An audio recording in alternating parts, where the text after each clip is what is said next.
we're in need of appointing a chair for this committee tonight. Do we have a proposer and a seconder? Thank you. Yeah. Got to vote it. Oh, sorry. Vote it. He's proposing. Yeah, so we need to vote it in. Okay, sorry. Could I have a vote regarding that? Sorry. All for All for Councillor Gleeson to be chair.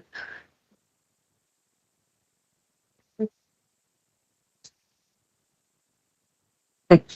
So is that how many votes?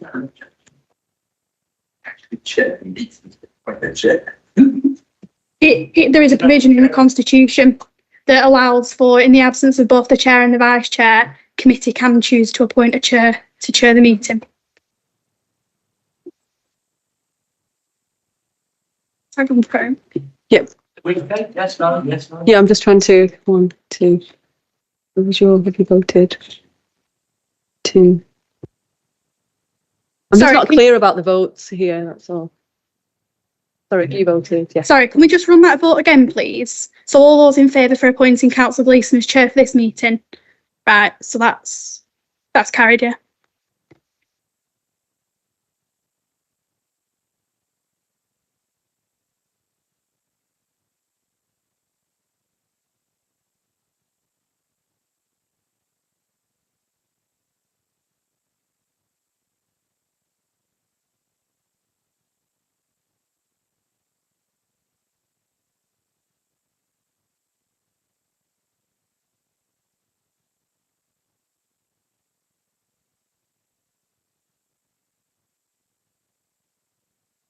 Hey, welcome. Good evening, everyone.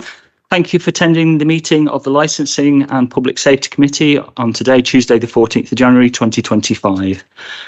Before we start this meeting, I would like to outline some housekeeping rules. There are no planned fire alarms, so if it does sound, please leave via the emergency exit. Can I request that all mobile phones are turned to silent or switched off? Thank you. Members of the committee are attending in person here at the Civic Centre. We may have other members of the council dialed into the meeting via Teams. I don't think we have this evening, have we? To observe or join in the meeting. Only members of the committee present at the Civic Centre are entitled to vote in this meeting. Please note this meeting is recorded and live streamed on YouTube. The web link for this is displayed on the agenda for the meeting, and that can be found on the council's website as well. Members of our teams are asked to keep the microphone on mute and only unmute when they wish to speak. Could I remind members to unmute themselves once they have finished speaking to enable the meeting to proceed smoothly? Thank you. Do we have any apologies? Yes, Chair, I've had a few apologies this evening. We've had apologies from councillors Jane Bell, Harry Hancock, Wharton Hardman, and Peter Gabbert, and we also have in attendance this evening Councillor David Howarth, a sub for Councillor Hancock. Thank you. Number 2, declarations of interest. Members are requested to indicate at this stage in the proceedings any items on the agenda in which they may be intended to declare an interest. Members are reminded that if the interest is a disclosable pecuniary interest, they must leave the room for the whole of that item. Do we have any interest to declare? No, thank you. Item 3, minutes of the Licensing and Public Safety Committee. I have the minutes of the last meeting of the Licensing and Public Safety Committee held on the 6th of November 2024 in front of me for approval. Are there any points of accuracy in the meetings anyone wishes to raise? No. Can we propose these minutes for approval, please? Councillor Stevens. And seconded? Anyone? Thank you. Okay, and then if we can put the vote through to approve those minutes? All those in favour? Okay,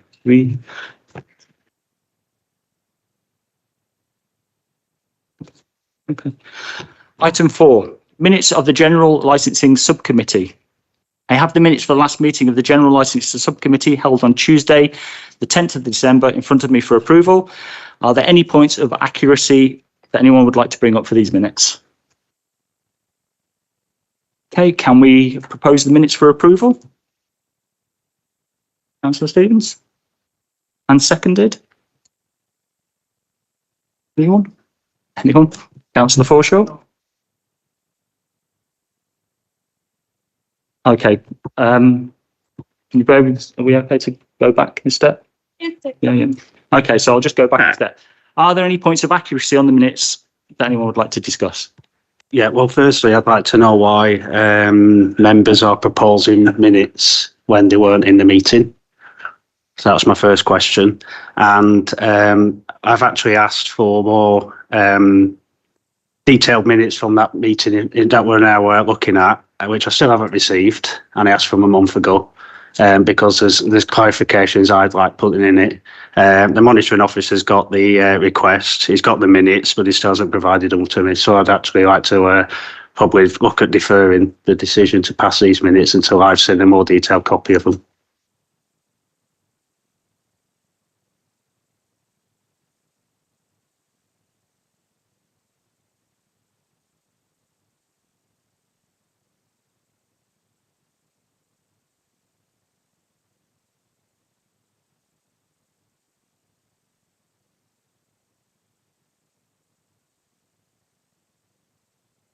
So I've just been advised that the minutes are in line with our policy, and if there's any issues with it, then they have to be taken up. But we've also been advised that we can approve these minutes at this meeting this evening.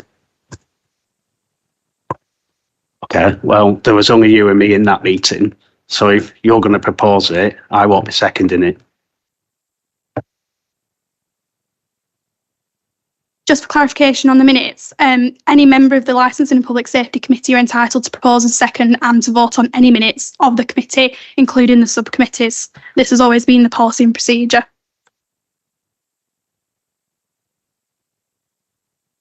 Can you point me to that policy, please? I can't point it to you right now, but it is local practice and it is what has been done. You're more than welcome to contact the monitoring officer outside of the meeting, but this is the same for this committee for as long as I can remember, and it is what we've done previously. Well, then I suggest we defer the vote on this because, like I said, I've got serious issues with that meeting and the lack of detail in their minutes.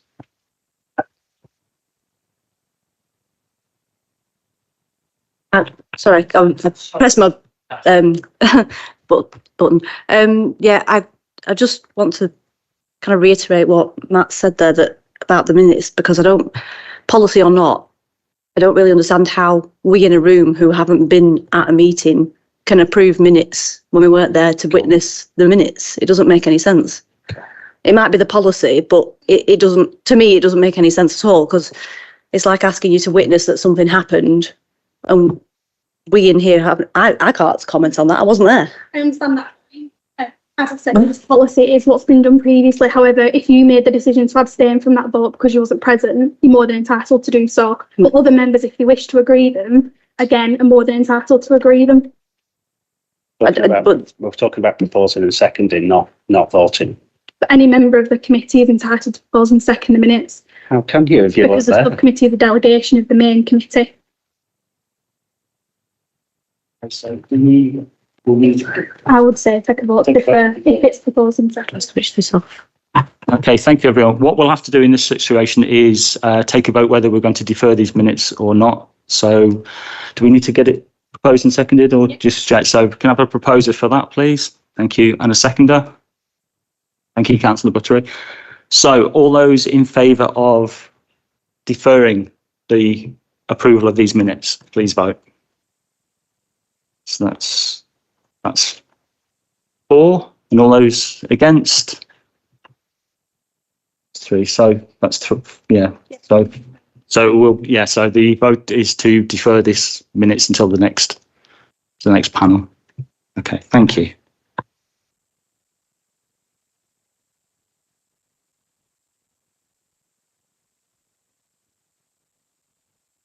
Okay, thank you. Item number 6, Gambling Act 2006 policy consultation feedback. Members are advised that the report can be found on page 9, and I now invite Chris to present this item. Thank you, Chair. I've got a quick PowerPoint to present to members, so if you just bear with me a moment, I'll just share my screen.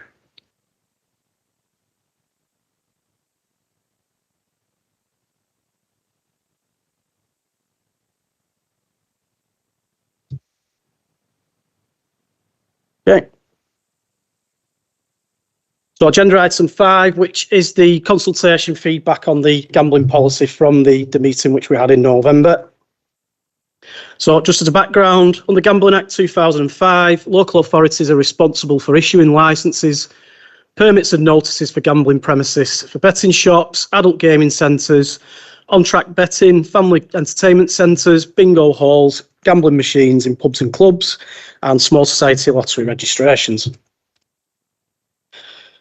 So licensing authorities are required to update the Gambling Commission with details of any licences which have been issued, maintain a register of licences and permits or notices it's issued, and the licensing authority is not involved in licensing of remote gambling or any of the national lotteries, which is licensed through the Gambling Commission because of its size.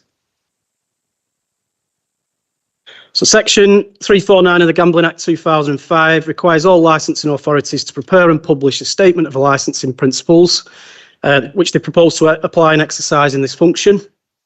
The Statement of Gambling Policy sets out how South Ribble intends to exercise those functions under the Gambling Act 2005 and the principles it intends to apply. The current policy we have in place is due to expire on the 31st of Jan 2025, so this policy will take over from that one. So the required steps that we need to take. So the Council is expected to review its policy every 3 years, which is expiring on the 31st of Jan 2025. Within renewing that policy, due to review the current policy and make any required changes that members see fit, and produce a policy which will take effect from the 31st of January. It will run for another 3 years up to the 31st of January 2028, as the other one has.